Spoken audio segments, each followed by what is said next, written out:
Sword Sister is an RPG Maker game created using the RPG Maker VX Ace engine for the 2014 Indie Game Maker contest.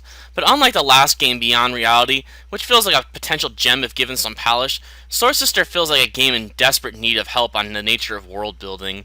The lack of definition to the universe of Sword Sister has left me with a long list of questions that are in need of answers, but does this lack of proper world building ruin the game entirely, or is it something that can be overlooked because of strengths in other areas?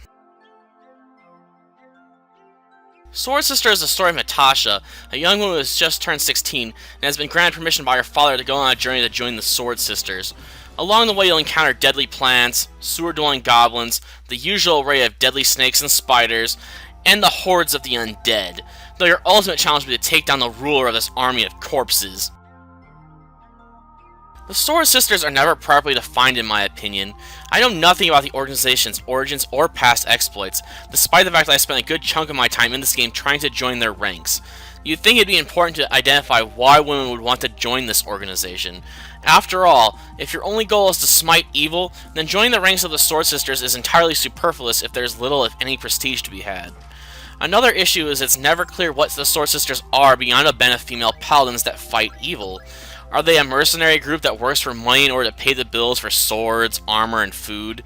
Are they a regular part of some kingdom's forces and subject to the edicts of a king? Are they meant to be a representation of the will of the goddess of justice, and are thus part of a religious organization where the believers' donations go to funding their efforts in the fight against evil? How large of an organization is the Sword Sisters?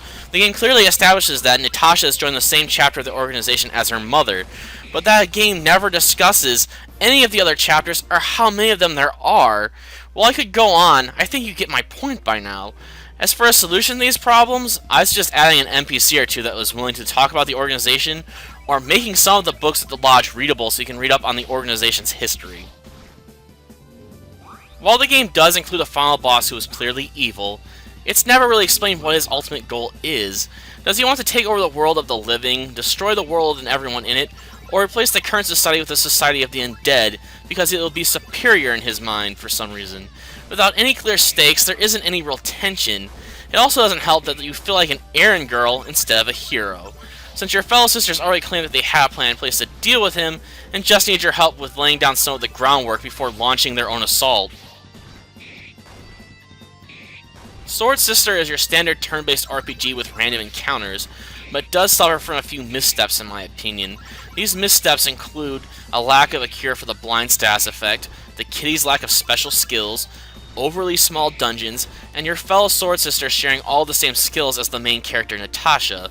This even makes less sense when you think about some of the dialogue exchange between Natasha and the person that recruits her into the organization.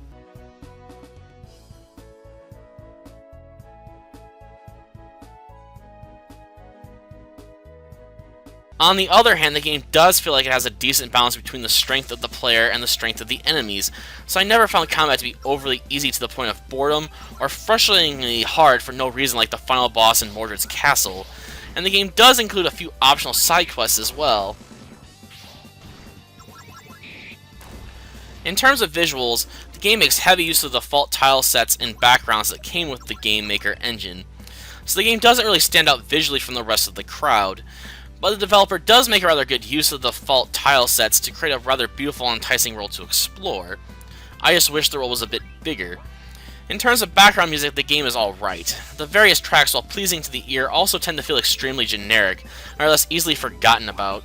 So much so that I almost forgot this game had music. It's just that unremarkable as an aspect of this game. Sword Sister isn't bad for a first attempt at making a game, but could definitely use some polish in terms of story, world building, and combat. As far as my recommendation on this game, I suggest it's worth a playthrough despite its flaws, as long as you're looking for a time killer. It won't be the most memorable experience, but it's always nice to see an RPG with a clear female lead that doesn't share the top spot with a male love interest.